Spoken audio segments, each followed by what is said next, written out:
I came out just to take a bus. Somebody just came to my back and grabbed me. So the next thing, the guy just gave me a dirty slap. I said, who are you, by the way? Another thing, he gave me a heavy blow. Then the next thing, I saw his colleagues, other officers, they are inside the minibus beside the road. They pushed me inside that bus. People that are there, they were just looking at me that, what did you do? I didn't do anything. I didn't even know these people. Then I saw they are with guns on their shirt. There is an inscription there, ENDSARS. That's when I discovered what's happening. I cannot hear with my right ear. You can see my eyes. Because putting a word into my mouth to talk. Due to that, be beating me, different beating with different type of people, intimidating me, using knocking me all over my body, slapping me to my face. Different beating from different angle. There's a plan in place to reform SARS, and that is ongoing. And people will start seeing the result very, very soon. So it's going to be known as federal SARS. So we share in the opinions of people who started the ENDSARS. I know that they are patriotic Nigerian that want the best for the force, but we want to advise them that that is not the best way to go.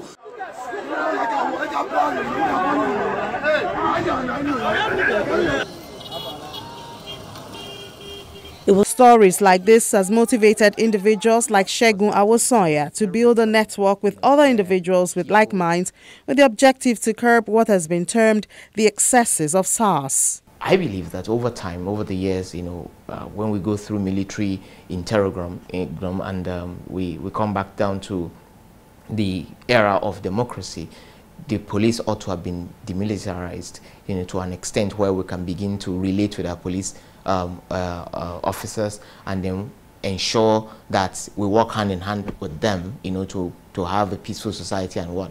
But what I noticed over the years, from the year 2000 downwards, was that there was a terrible trend, where people are intimidated, people are robbed, people are abused, and they don't have anywhere to go. Because again, when a policeman robs you, who do you go to? You run back to the police station to go and report. It's very, very, so it puts you in a fix. And so why is it happening in our country? Are we at war?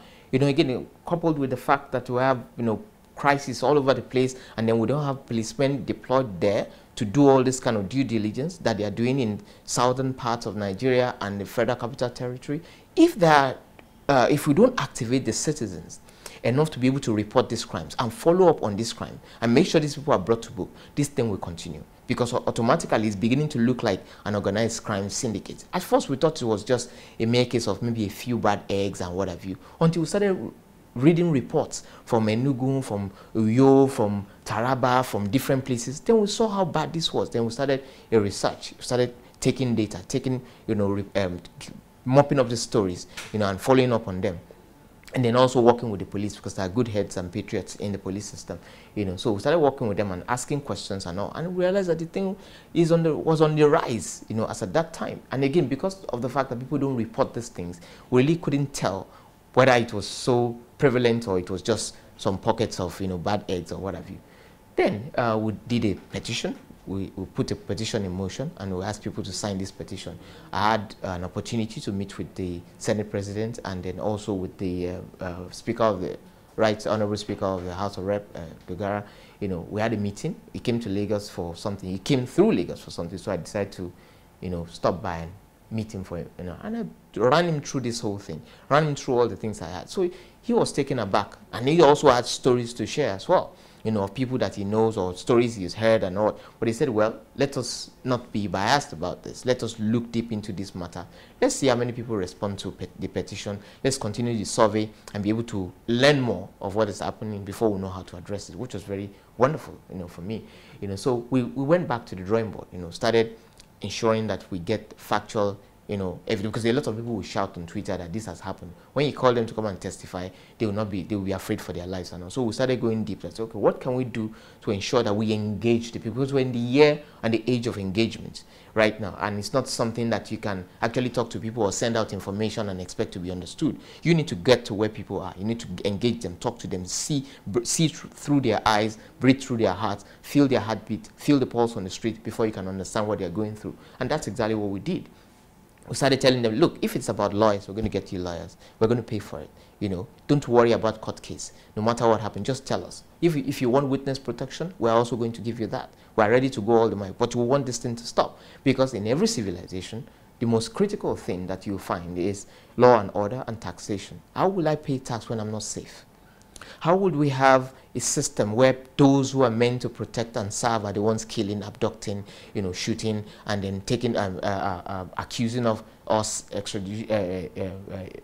anyhow of crimes just because they feel like it?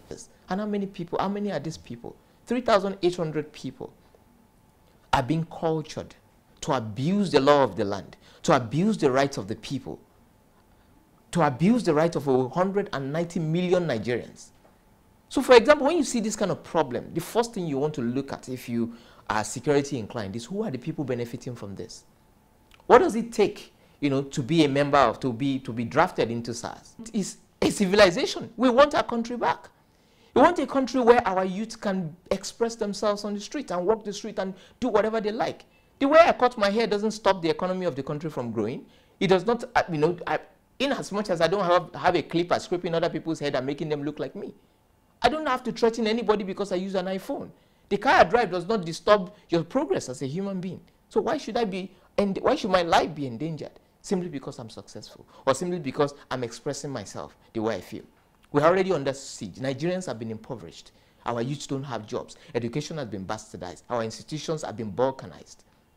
Balkanized to the point that if you don't know anybody, you can't get jobs. Our youth apply for jobs and they don't get the jobs because children of the rich are being brought in from the back door. And yet they are arrested for expressing themselves.